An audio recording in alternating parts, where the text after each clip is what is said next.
ಪ್ರೀತಿ ಅಣ್ಣ ಅರ್ಜುನ ಜೈಲಿಗೆ ಹೋಗಿದ್ದು ಸುಳ್ಳೋ ನಿಜವೋ? ರಾಜು, ನನ್ನ ತಮ್ಮ ಅರ್ಜುನ ಜೈಲಿಗೆ ಹೋದ್ದು ನಿಜ. ಅವ ಮಾಡಿದ ತಪ್ಪಿಗಾಗಿ ಅವ ಜೈಲಿಗೆ ಹೋದ. ಅಣ್ಣ, ದೇವರಂತ ಅಣ್ಣನನ್ನು ಜೈಲಿಗೆ ಕಳಿಸಿ ಹೆಂಡತಿಯ ಜೊತೆ ಚಕ್ಕಂದ ಹೊಡೆಯುತ್ತೀರಿ. ರಾಜು, ಅಣ್ಣ, ನೀನು ನನ್ನ ಅಣ್ಣನೆಂದು ಹೇಳಿಕೊಳ್ಳಲು ನಾಚಿಕೆ. ರಾಜು, ಏನ್ ಮಾತಾಡ್ತಾ ಇದ್ದ ನೀನು? ಈ ನಿನ್ನ ಅಣ್ಣ ಅರ್ಜುನನ್ನೇ ಜೈಲಿಗೆ ಕಳಿಸಿರೋನೆ? ಇಲ್ಲ ರಾಜು, ಇಲ್ಲ. ಮತ್ತೆ ನಾನು ಕಳಿಸಿದ ಅಂತ ಕೇಳಿದೀಯಾ? ಇದೇನು ಏನು ಅಂತ ಮಾತಾಡ್ತಾ ಇದ್ದೀನಿ. ನಿಮ್ಮಣ್ಣ ನನ್ನ ತಮ್ಮಂದ್ರ ಊಟ ಉಪಚಾರವೇ ನನ್ನ ಉಪಚಾರ. ಅವರ ಸುಖನೇ ನನ್ನ ಸುಖ, ಅವರ ದುಃಖನೇ ನನ್ನ ದುಃಖ ಅಂತ ತಿಳಿದುಕೊಂಡಿರೋರು. ನೀನ್ ಈ ರೀತಿ ಮಾತಾಡ್ತಾ ಅಂದ್ಮೇಲೆ ಸಾರ್ಥಕವಾಯ್ತಪ್ಪ. ಅವರ ಜನ್ಮ ಇವತ್ತಿಗೆ ಸಾರ್ಥಕವಾಯ್ತು. ಅದಕ್ಕೆ ಆ ಜಮೀನ್ದಾರ ಆಳು ರಂಗನನ್ನ ಈ ನಿನ್ನ ಗಂಡ ಕೊಲೆ ಮಾಡಿ ಏನು ಅರಿಯದ ನನ್ನಣ್ಣ ಅರ್ಜುನನನ್ನು ಜೈಲಿಗೆ ಕಳಿಸಿ ನೀನು ಮನುಷ್ಯನ ಇಲ್ಲ ರಾಕ್ಷಸನ? ಮುಚ್ಚು ಬಾಯಿ ಮೂರ್ಖ!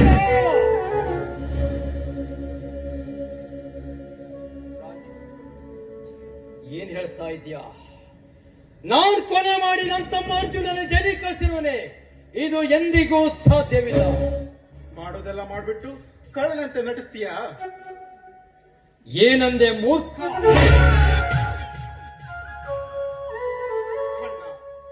ದೇವರಂತ ಅಣ್ಣ ನನ್ನ ಅರ್ಜುನನನ್ನು ಏನು ತಪ್ಪು ಮಾಡದೆ ಜೈಲಿಗೆ ಕಳಿಸಿದಿರಲ್ಲ. ನೀವೆಲ್ಲ ರಾಕ್ಷಸರಲ್ಲ, ಪಶುಗಳು. ರಾಜು, ಇನ್ನೊಂದು ಮಾತು ನೀನು ಉಚ್ಚರಿಸಿದೆ ಅಂತಾದ್ರ ಬಡವನ ಕೋಪ ದವಡೆಗೆ ಮೂಲ ಅಂತಾರವಗೆ ನಿನ್ನನ್ನ ಇಲ್ಲಿ ಮನೆಯಿಂದ ಹೊರತಟ್ಟಿನಿ. ಅಣ್ಣ, ನೀನು ನನ್ನ ಅಣ್ಣ ಅರ್ಜುನನಿಗೆ ಅನ್ಯಾಯ ಮಾಡಿದ ಹಾಗೆ ನನಗೆ ಮಾಡಲ್ಲ ಅಂತ ಯಾವ ಗ್ಯಾರಂಟಿ ಇದೆ? ಅದರಿಂದ ಇನ್ನು ಮುಂದೆ ನಾನು ನಿನ್ನ ತಮ್ಮನಲ್ಲ, ನೀನು ನನ್ನ ಅಣ್ಣನ. ಅರ್ಜುನ, ನನಗೆ ಈ ಮನೆಯಿಂದ ದಯವಿಟ್ಟು ಹೊರಗಡೆ ಹೋಗಿ. ರಾಜು,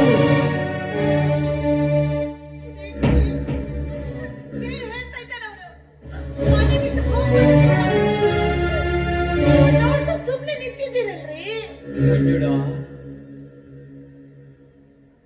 ಮಂಜುಳಾ, ಅರ್ಜುನನಿಂದ ಮನೆಯಿಂದ ಹೋಗಿ ಎಂದಿತ್ತು ನಾನೇ. ಮಂಜುಳಾ, ನಾನೇ.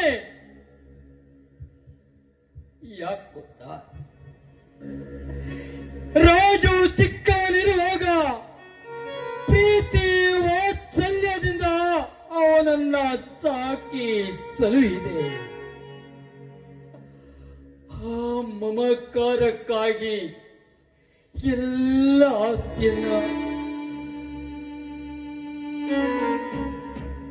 ಈ ರಾಜು ಹೆಸರಿಗೆ ಬಂದುಬಿಟ್ಟೆ. ಮಂಜುಳಾ, ಈ ರಾಜು ಹೆಸರಿಗೆ ಬಂದುಬಿಟ್ಟೆ. ಹಾಗಾದ್ರೆ ಈ ಮನೆಯಲ್ಲಿ ಇರೋದಕ್ಕೆ ನಮಗೆ ಯಾವ ಹಕ್ಕು ಇಲ್ಲವೇ? ಇಲ್ಲ ಮಂಜುಳಾ, ಯಾವ ಹಕ್ಕು ಇಲ್ಲ. ಯಾಕೆಂದ್ರೆ ಆಸ್ತಿ ಎಲ್ಲ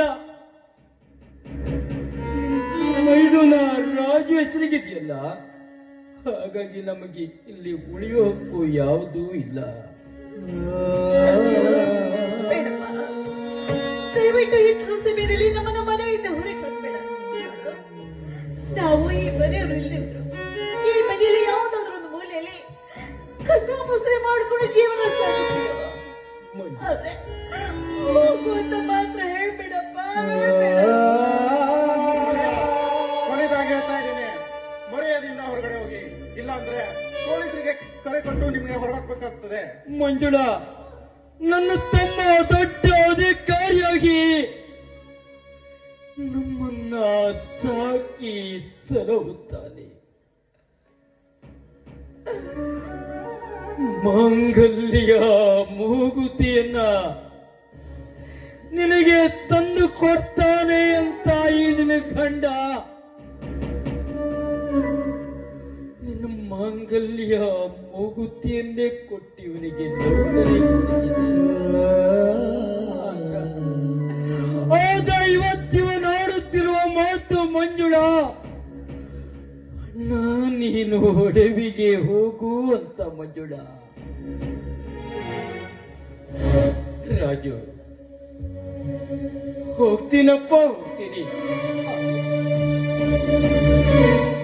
ನಿನ್ನ ಹತ್ರ ಒಂದೇ ಒಂದು ತುತ್ತನ್ನ ನಿನ್ನ ಜೊತೆ ಕೂಡಿ ನಾವಿಬ್ರು ಈ ಮನೆಯಿಂದ ಹೊರಟೋಗ್ತೇವೆ ರಾಜು, ನೋಡಿ, ಕೊನೆಯದಾಗಿ ಹೇಳ್ತಾ ಇದ್ದೀನಿ, ಈ ಮನೆಯಲ್ಲಿ ನಿನಗೆ ಒಂದು ತುತ್ತು ಸಹ ಸಿಗುವುದಿಲ್ಲ. ಬೇಕಾದ್ರೆ ಹೊರಗಡೆಯಲ್ಲಿ ಭಿಕ್ಷೆ ಬೇಡಿ ಫುಟ್ಪಾತ್ ನಲ್ಲಿ ಕುಳಿತುಕೊಂಡು ಊಟ ಮಾಡಿ, ಇಲ್ಲ ಅಂದ್ರೆ ಎಲ್ಲಾದ್ರೂ ಹಾಳಾಗಿ ಹೋಗಿ. ಮಂಜುಳ,